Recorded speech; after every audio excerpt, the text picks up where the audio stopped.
Well, I think the most important thing about running a company is to remember all the time what a company is. A company is simply a group of people, and as a leader of people, you have to be a great listener, you have to be a great motivator, you have to be very good at praising and looking for the best in people.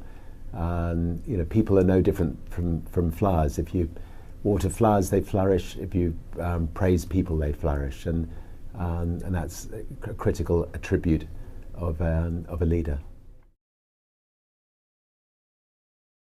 There is a very thin dividing line between success and failure.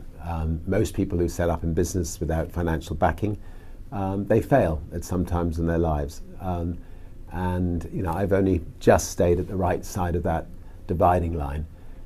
For instance, just after we had a record company, I was fed up flying on other people's airlines. I felt that the experience of flying on other people's airlines was an unpleasant one, and I decided to set up an airline. Our bank went into complete panic attack. And when I came back from doing the inaugural flight of Virgin Atlantic's very first flight from London to New York, I came back to find the bank manager sitting on my doorstep and informing me that they were going to close Virgin down on the Monday, and this was the Friday, and that I had 2 days to effectively pay them off the monies that they'd loaned us.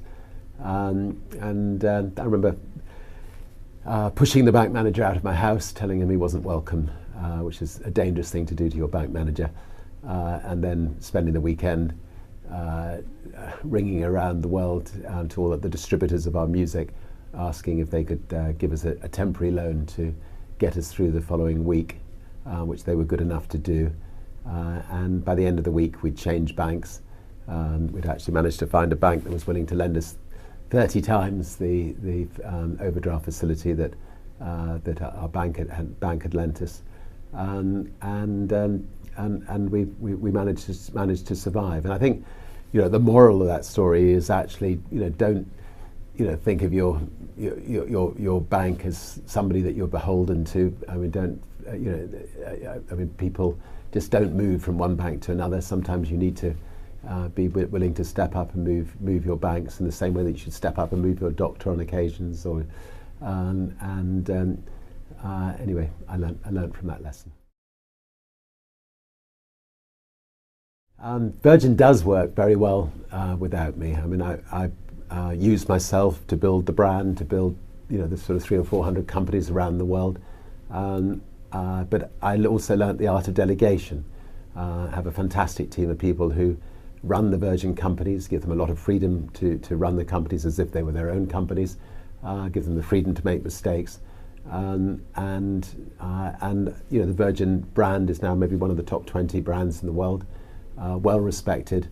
When my balloon bursts, Virgin will continue to flourish. Maybe I add the icing on the cake on occasions. Maybe they'll have to spend a bit more money on marketing, but fortunately, Virgin is in a state where it can live on healthily without me.